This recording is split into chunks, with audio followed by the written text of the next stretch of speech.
संवाद उपनिषद श्रृंखला में आज का विषय संप्रेषण और मन भाग 11 है। मन का प्रभाव व्यापक होता है, उसको किसी भाषा की आवश्यकता नहीं है, उसका कार्य भाव प्रधान है। अतः मन के कार्यों में भावों की अभिव्यक्ति जुड़ी रहती है। ये भाव ही श्रम और शिल्प की कला का रूप देते हैं। कला मन के भावों की अभिव्यक्ति का ही दूसरा नाम है।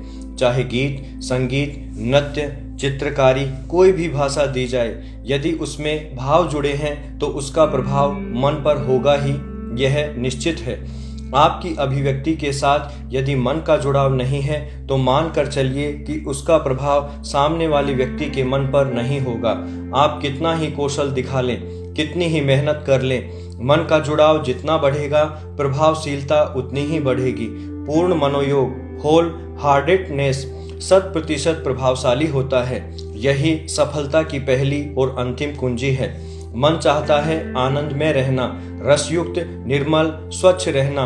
बिना मन के किया गया कार्य मन में रस पैदा नहीं करता, निरस होता है। परिणाम भी वैसे भी आते हैं। मन से बनाया गया चित्र हजारों मील दूर बैठे दर्शकों का मन भी मोह लेता है। मन युक्त संगीत मन को अवश्य छूता है।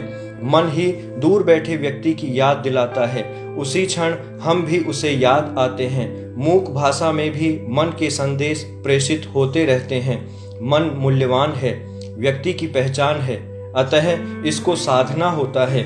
जीवन में सभी लक्ष्य मन से ही जुड़ते हैं।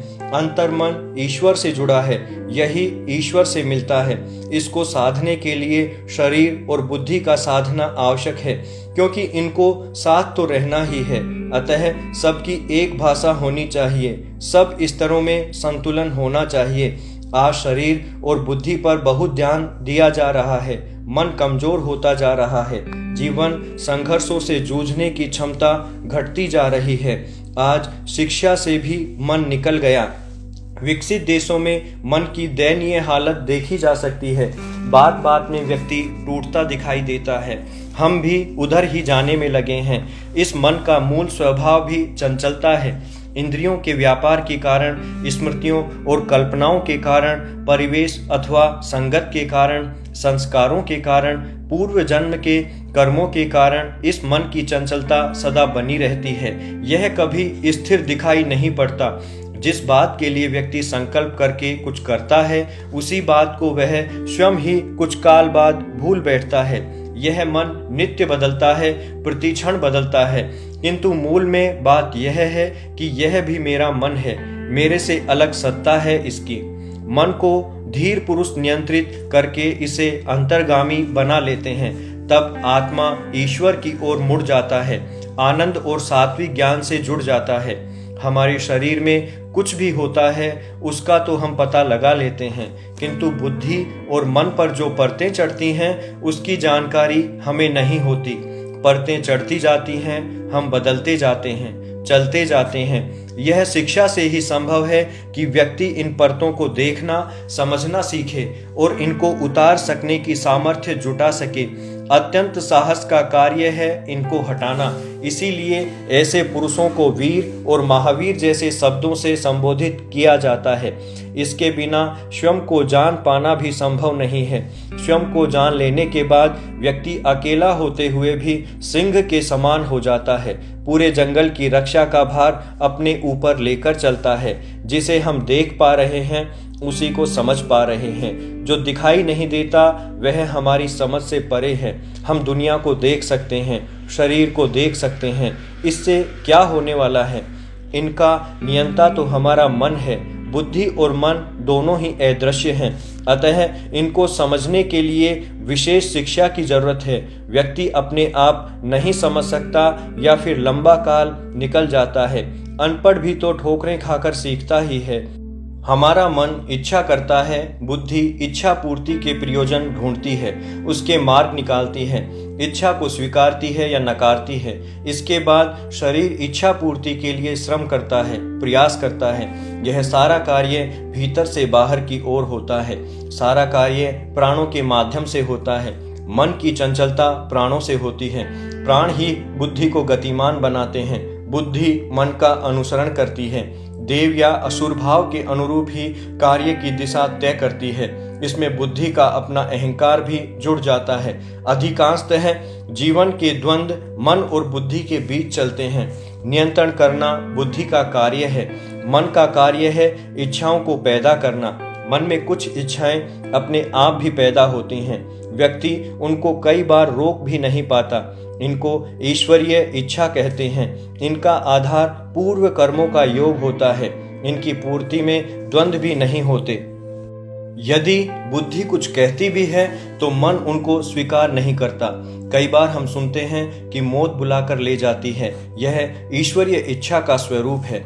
एक इच्छा मन की अपनी है। मन इंद्रियों का राजा है। उसे मनमानी करने का अधिकार प्राप्त है। इंद्रियां उसे चंचल बनाए रखती हैं। हर पल किसी न किसी इंद्रिय के द्वारा मन में कोई न कोई नई इच्छा उठती ही रहती है। बुद्धि एक इच्छा की जैसे ही पूर्ति करती है, वही बलवती होकर फिर से मन को घेर लेती है। पुनरावृत्ति करने की हट शुरू हो जाती है। कोई व्यक्ति अच्छा लगता है तो उससे बार बार मिलने की इच्छा होती है। कोई संगीत अच्छा लगता है तो बार बार सुनने की इच्छा होती है। कोई स्वाद अच्छा लगता है तो व्यक्ति स्वास्थ्य का ध्यान भी भूल जाता है। इसी प्रकार मन आगे से आगे इच्छाओं के एक जाल में फंसता ही जाता है। अपनी मन मर्जी से व्यक्ति स्वयं की सारी स्वतंत्रता खो बैठता है। सबके मन में एक ही आत्मा जीवन का अवलंबन रूप चेतना में है। सारे विश्व का एक ही ईश्वर है। इसीलिए पूरा विश्व एक बड़ा परिवार है। इसीलिए सृष्टि का हर प्राणी जड़ चेतन एक दूसरे से संबंध रखता है। सृष्टि का क्रम ऋणानुबंध के आधार पर चलता रहता है। इसमें मुख्य भूमिका आत्मा की होती है। व्यवहार में आत्मा और मन को अलग नहीं किया जा सकता। अतः मन ही जीवन में क्रियाकलापों एवं ऋणानुबंध का आधार है। मन क्या है? जीवों में इसकी उपस्थिति कैसे सिद्ध होती है? किस प्रकार यह मन ऋणानुबंध का कारण बनता है? ये प्रश्न विचारणीय हैं। मन के विषय में श्रीमद् भगवद गीता में श्री कृष्ण ने विस्तार से एक विशेष व्याख्या की है। अव्यय पुरुष वहाँ आत्मा रूप है। वह सापेक्ष ब्रह्म में सर्वप्रथम पुरुष भाव है। जिसके केंद्र और परिधि हों उसे पुर कहते हैं।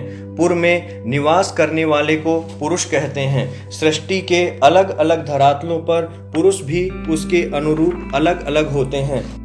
यह पुरभाव नर व मादा में सर्वत्र समान है। जिस अव्यय पुरुष को श्री कृष्ण ने सृष्टि का आलंबन कहा है, निश्चय ही वह सृष्टि के आरंभ काल का निरालंब आलंब है। वरना वह आलंबन कैसे बन सकता है? हमारी सृष्टि में सप्तलोक माने गए हैं। भू, भुवः, स्वः, महः, जनः, जपः और सत्यम। इनमें भू हमारी धरती अंतिम लोक है और सत्यम या स्वंभू आरंभ लोक है।